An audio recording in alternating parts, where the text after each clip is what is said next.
Olá, seja bem-vindo ao evento Volta às Aulas. Como os pais e professores podem contribuir com a saúde emocional de nossos jovens dentro e fora da sala de aula.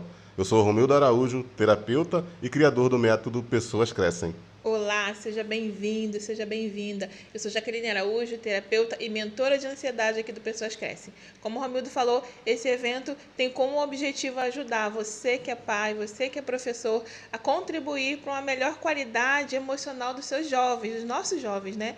A época escolar está começando e a gente tem a preocupação de que esses jovens possam ter um cuidado melhor, eles possam ter orientação melhor no sentido emocional. A gente está vindo de um momento bem crítico, bem difícil, onde todos nós passamos, mas a ideia é que a gente consiga ajudar nossos jovens a sair dessa crise, dessa situação emocional difícil para todo mundo, principalmente para os pequenos, viu? E aí a gente vai falar um pouco sobre isso, né? E tem até algumas estatísticas, ó, só para vocês entenderem. De acordo com a CNN, um estudo com mais de 80 mil jovens entre 4 e 17 anos revela que a saúde mental de nossos jovens piorou 2 vezes mais após o período da Covid-19. De acordo com o estudo, 1 a cada 4 adolescentes sofrem com depressão clínica. 1 a cada 4 adolescentes sofre com depressão clínica. E 1 a cada 5 jovens está passando por sintomas de ansiedade elevada. A autora desse estudo, com mais de 80 mil jovens espalhados no leste asiático, Europa, América do Norte, Oriente Médio e América do Sul e Central, foi a Sherry Madigan, professora associada de Psicologia Clínica e cadeira de pesquisa canadense em determinantes do desenvolvimento infantil na Universidade de Calgary. Ainda de acordo com a pesquisa, a média de idade de jovens no mundo que sofrem com ansiedade e depressão é de 13 anos. E a gente tem visto isso aqui, né, no nosso trabalho, como que, de fato, cada vez mais jovens nessa faixa etária aí, de 13 anos, que realmente é uma média, aí chega aqui com 12, 15 anos, não são jovens que vêm para cá, vocês vão entender um pouco sobre isso, mas os pais que a gente atende, que especialmente que a Jaqueline atende, para ajudar nesse sentido, realmente essa faixa etária se faz verdadeira dessa pesquisa, dessas estatísticas, né? É uma média de 13 anos, onde nossos jovens realmente estão com grandes problemas emocionais. Sim, são estatísticas reais, verdadeiras e assustadoras, né? A gente tem visto esse aumento aqui na demanda do nosso trabalho. Inicialmente, a gente só atendia adultos, só tinha adultos vindo procurar ajuda para problemas emocionais. Hoje em dia, a coisa mudou. A gente recebe muitos pedidos de pais pedindo ajuda e orientação porque seu filho, sua criança, seu adolescente está passando por situações, por problemas emocionais de que o pai não sabe como lidar, não sabe o que fazer, né? Então, está um mundo de incerteza, tanto para os pais quanto para os jovens. Também a gente atende bastante professor, né? Tem algumas É. pessoas que são professores, que estão vindo aqui fazer tratamento com a gente, porque eles foram impactados diretamente e eles também têm que lidar com alunos, com crianças, com jovens, com os transtornos emocionais e eles não estão preparados e capacitados para lidar com aquela demanda, com aquele desgaste emocional que é para ele como ser humano e como professor, né? Dentro do seu trabalho. Então, sim, essas estatísticas estão aqui batendo nas nossas portas e nós podemos fazer algo para ajudar, que esse é o objetivo do evento, e de contribuir com o que a gente sabe, com o nosso conhecimento, para que a gente possa diminuir um pouquinho esse número assustador. Exato, né? E a gente tem visto que, como as estatísticas mostraram, né, que após a pandemia foi que isso aumentou muito, né? Dobrou, praticamente dobrou a quantidade de jovens que passaram a sofrer mais com essas questões aí de descontrole emocional. Então, a sua opinião, amor, por que isso aconteceu ou piorou depois da pandemia? A pandemia foi assustadora para todo mundo, né? Só que a gente esquece de olhar para os pequenos. Os adultos foram impactados diretamente, a gente sabe disso, questão de trabalho, falta de dinheiro, os problemas, a locomoção, o ir e vir, né, que ficou comprometido. Então, ninguém questiona que os adultos foram influenciados, sofreram com essa pandemia. Mas e as crianças e os jovens? A rotina deles mudaram, a vidinha deles foi impactada, né? As crianças elas não têm tanto problema quanto os adultos, mas elas sentem todos eles. Era o pai ou a mãe que estava ali sem trabalho, com dificuldade financeira, com medos e decisões a tomar. Mas a criança ou adolescente ele estava ali naquele ambiente, sentindo toda aquela tensão, sentindo toda aquela incerteza que os adultos estavam vivendo.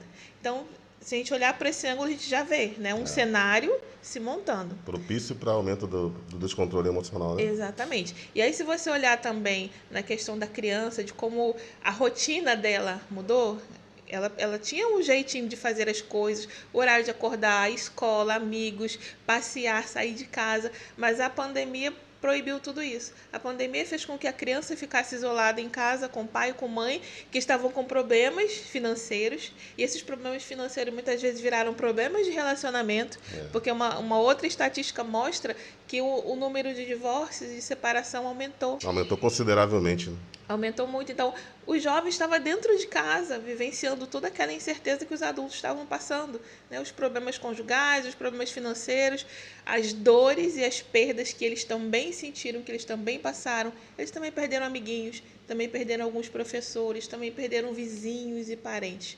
Então, quando você coloca tudo isso no pacote, você vê como a pandemia trouxe grande influência no emocional desses jovens que estão vindo agora buscar ajuda. Os jovens não, né? Os pais que estão vindo agora buscar ajuda para esses jovens que estão passando por essas dificuldades. E é interessante, né, pessoal, que a pandemia ela praticamente já passou, né?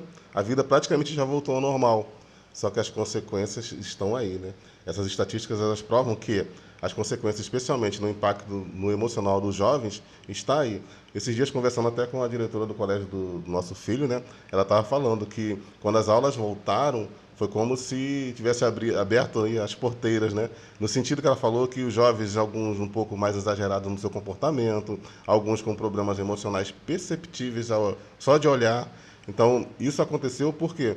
Porque realmente esses jovens estavam fora da sua rotina, como a Jaqueline falou, e quando eles foram soltos novamente, eles agora não sabiam nem mesmo, muitas das vezes, se comportar com pessoas, porque Como se comportar. ficaram muito tempo confinados, né? Então isso por si só já mudou muito a rotina dos jovens. E uma coisa que aconteceu também em relação aos jovens é que os jovens, eles tinham essa rotina normal e tinham uma previsibilidade do que eles iam fazer a cada dia. Quando isso foi quebrado, isso mudou tanto o emocional deles, que para alguns eles passaram a não ter muito essa noção de tempo e, além disso, perderam a esperança de que as coisas voltariam ao normal. Nesse ínterim, hoje já estão voltando ao normal as coisas, mas esse impacto emocional do que ocorreu lá atrás sobre a pandemia, onde que eles não sabiam se a vida ia voltar ao normal, aconteceu um período de desesperança. Esse período de desesperança provocou mudanças no emocional deles, a ponto de que eles começaram a ter, por exemplo, tendências suicidas, automutilação. Infelizmente, alguns jovens tiraram sua própria vida. A gente está falando aqui de coisas que realmente a gente que trabalha com isso conhece de perto. E são tristes as estatísticas, A gente viu? vivencia isso, né? A gente conhece casos, a gente trata pessoas justamente nesse âmbito, nessa questão. E aí é só você parar para pensar, né, nessa questão que o Romildo está falando. O jovem, a criança, ele tem a rotina. A criança gosta de novidade, que é tudo novo. Mas o que dá a segurança e a base para ela é a rotina. É aquela certeza de que ela vai para a escola e vai voltar, e o pai e a mãe vai estar ali. Que na escola tem um professor tal, tem um amiguinho tal. Que amanhã, final de semana, ele vai para um passeio, vai poder sair, já vai ver o coleguinha. Então, essa certeza dá base à criança de que o mundo vai continuar, que tudo vai continuar. A pandemia tirou tudo isso deles. Tirou muita coisa dos adultos, mas a gente aqui está focando nas crianças. Tirou essa previsibilidade deles. Então, se o mundo não é previsível, se você não sabe nem se o mundo vai ter amanhã, se você não sabe se o seu papai, se a sua mamãe, se o mundo vai existir, se você vai perder alguém, não sabe. E aí a gente para reparar assim as notícias, né? A criança não para sentar e ver uma reportagem, mas ela tá, ouvindo, ela está absorvendo, ela está vendo tudo aquilo que está acontecendo ali ao redor dela. E as crianças conversam entre si, viu, gente? As crianças têm aquelas conversinhas, cada um do seu jeito, trazendo a história da sua família, às vezes conversando pelo WhatsApp. E tem aquela criança que é mais exagerada, então vai falando cada coisa, aquela coisinha que um vai falando, vai enchendo a cabecinha do outro de história, e aquela criança não sabe como lidar com isso, só vai acumulando. Então, sim, a pandemia já terminou praticamente, mas os efeitos estão vindo, e pior ainda, vão vir. Vai piorar. Nessa mesma pesquisa que o Romildo está citando aqui para vocês, ali foi falado que a gente ainda não tem previsão, a gente não sabe exatamente o impacto geral de que tudo isso vai causar, porque ainda não estamos vivendo todo o impacto que essa pandemia trouxe para a gente. Isso, e aí, como a gente anunciou e chamou vocês aqui, né, para esse evento, a gente como terapeuta, a gente viu que a gente pode fazer alguma coisa. E por isso que a gente está nesse evento aqui gratuito, para ajudar você que é pai, você que é professor, a poder de forma prática ajudar a diminuir o impacto negativo nessa questão emocional de nossos jovens e crianças, né? Você viu que as estatísticas mostram que é um número de 4 a 17 anos de idade. É um período realmente de grandes incertezas, de grandes mudanças no corpo dos jovens, e isso, de fato, vai impactar e fazer com que a sociedade, esses adultos, sejam pessoas ainda piores do que a nossa sociedade que a gente está vivendo hoje. E não é isso que a gente quer. O que a gente puder fazer para ajudar tanto a você que é pai, a você que é professor, para poder diminuir essas estatísticas, a gente está aqui hoje para te ajudar. E aí eu quero fazer uma pergunta, né? De forma prática, como que quem está assistindo aqui que é pai, que é professor, poderia estar ajudando a diminuir isso aí na vida dos jovens e das crianças? Isso aí. Primeiramente, primeiro de tudo, é respeitar esses serizinhos, né? Essa criança, esse adolescente. Respeitar. Em que sentido? Entender que eles são seres humanos igual a gente. São pequenos no tamanho, mas as suas emoções não são equivalentes, são muito maiores. Ali dentro guarda um montão de coisa. Então, respeite sua criança, entenda que ela tem medos, tem preocupações, ansiedades, assim como você. É muito comum a gente ouvir, infelizmente, adultos falando, mas criança não tem problema, criança não tem preocupação. Não deveria, mas elas têm. Então, assim, quando você olha para a criança e respeita que ela tem todas as emoções e sentimentos que você, adulto, tem, só que ela não sabe como lidar com aquilo, você vai começar a entender o mundinho dela, você vai começar a se aproximar um pouco mais dela. Porque é comum esse afastamento, né? Porque os adultos se colocam lá em cima e a criança aqui embaixo. Você não tem problema, você não tem preocupação. Você só tem que comer, brincar e se divertir. Ainda tem aquela frase, né? Criança não tem vontade. Criança você não tem vontade, querer. não tem querer. Criança não tem querer. Sim, gente. Criança tem querer, tem vontade. Ela sente tudo que os adultos sentem, né? De questão emocional, a criança sente também. Então, respeite isso. Respeite seu filho, respeite esse aluno como uma criança, como um ser humano que tem todas as emoções dentro dele, mas que precisa de um adulto regulador. Precisa de um adulto que ajude ele a entender aquelas emoções e regulá-las sempre que for necessário. Então, esse é o primeiro ponto que eu acho que é muito importante. Sim, sim. E essas estatísticas mostram que, por exemplo, a média de idade que as pessoas, os jovens, são mais impactados é a faixa etária de 13 anos. A gente vê isso, né? Os clientes que vêm aqui com seus filhos procurando ajuda. Uma coisa interessante nessa faixa etária é que é a faixa etária ali da puberdade, né? Da mudança, né? Você está ali por ali seus 10 anos, 13, 14, e aí já vai vir adolescente, né? E o que é de grande interesse para estar atento a isso? Você que é professor, você que é pai, estar atento ao seu jovem, às mudanças que ele vai fazendo. Mudanças no humor, mudanças ali no comportamento, mudança também em questão de alguns sintomas físicos e especialmente as meninas. As estatísticas mostram que as meninas são mais impactadas negativamente quando o assunto é emocional nessa faixa etária aí da puberdade. Exatamente. Se você que está assistindo a gente é professor ou professora, você já vivencia isso na prática, você percebe isso certamente, que as meninas elas têm uma tendência a desenvolver mais problema emocional, elas têm a tendência a ser mais ansiosas e mais depressivas do que os meninos. Isso começa desde cedo, a gente vê que como adulto é assim, né? É mais mulheres que você vê com problema emocional do que os homens. Mas isso começa desde cedo. E tem a questão hormonal, como o Romildo falou, a puberdade ela vai trazer muita mudança, independente de pandemia ou não. A criança que está passando por esse estágio vai ter mudanças. Aí você soma isso à pandemia, tudo aquilo que aconteceu. Então vai acarretar uma sobrecarga a mais de intensidade para aquela criança ali. E aí observar, você que é pai, né, observa o que está acontecendo com essa criança, o que está acontecendo com esse jovem, qualquer mudança, observe e veja se isso aqui faz parte do conjunto das mudanças que aquele jovem tem pela questão hormonal ou se tem algo mais. Quando você observa a sua criança, respeita as emoções dela e observa essa criança, você consegue ver sutis diferenças. Só que aí, se você trata tudo como, é aborrecente, se você trata dessa maneira, você não vai enxergar a diferença e você vai literalmente ignorar esse problema que não pode ser ignorado.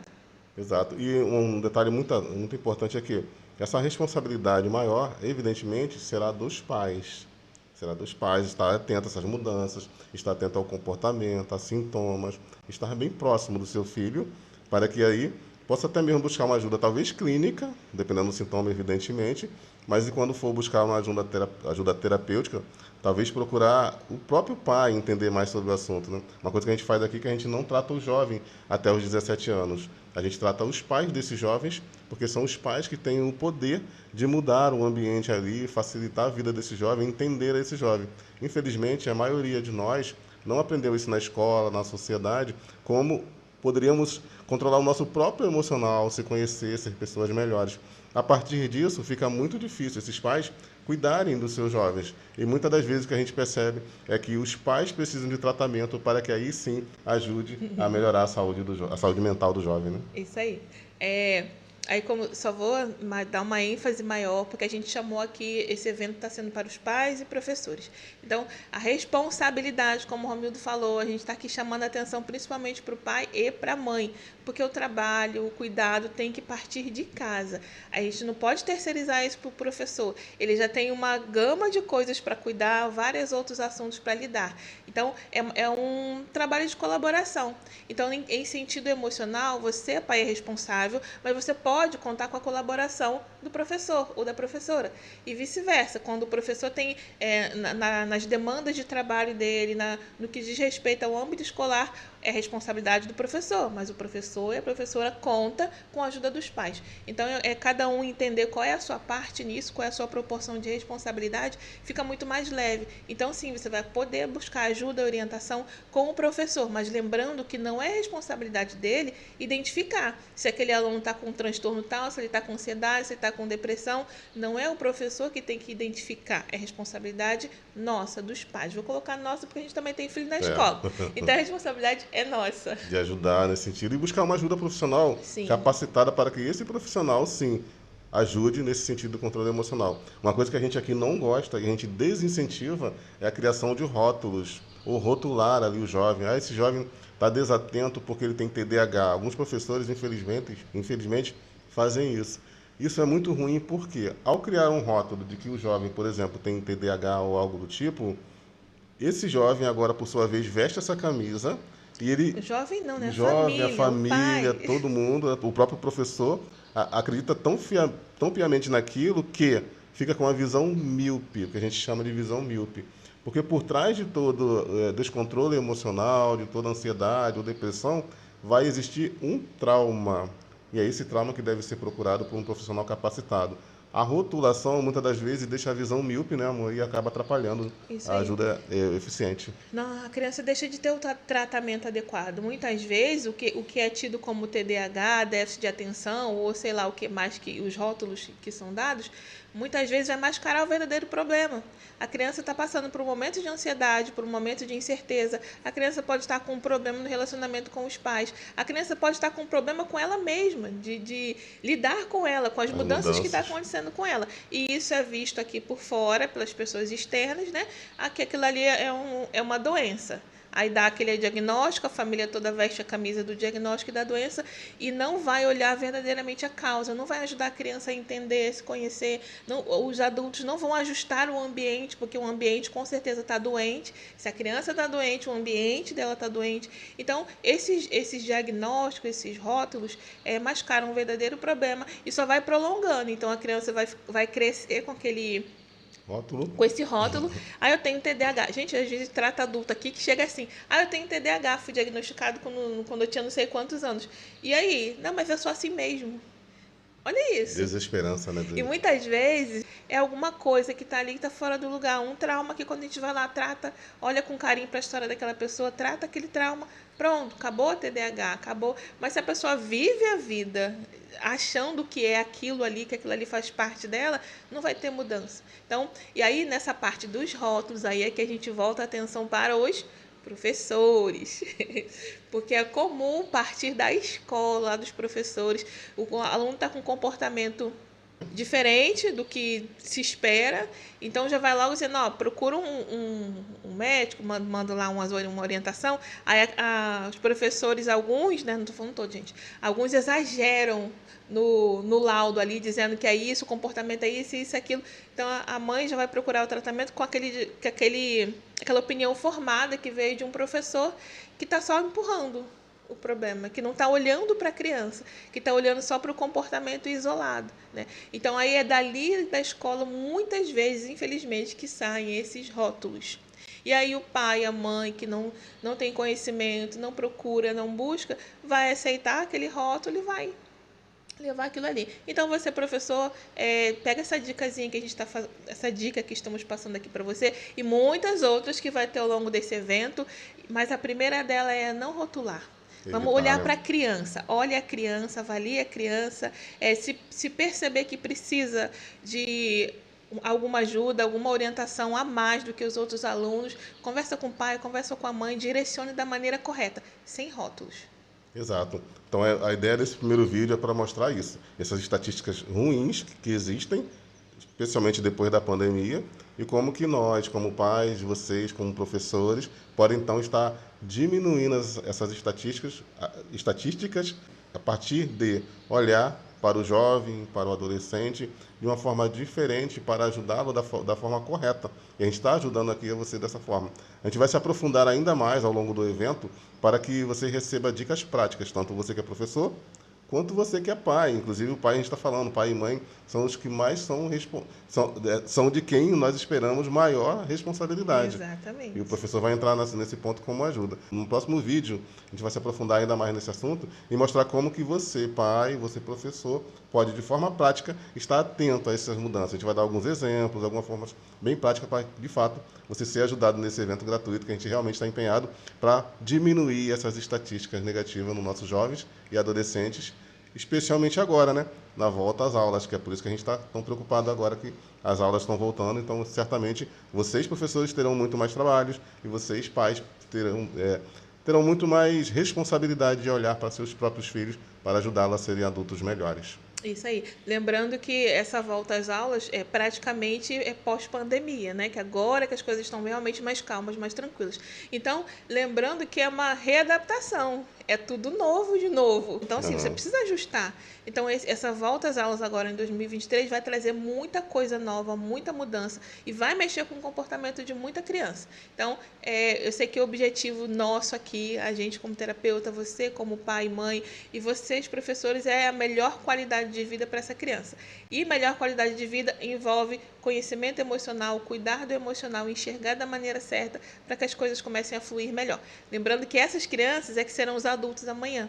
Então, esses adultos, essas crianças hoje sendo cuidadas emocionalmente, serão adultos com capacidade de se olhar emocionalmente, de curar suas feridas e também passar isso adiante. Então, isso que a gente está fazendo aqui, esse pequeno movimento, é algo grandioso que vai lá e vai levar isso para frente e que a ideia é que isso se propague cada vez mais. Obrigado pela sua atenção. Acabamos aqui.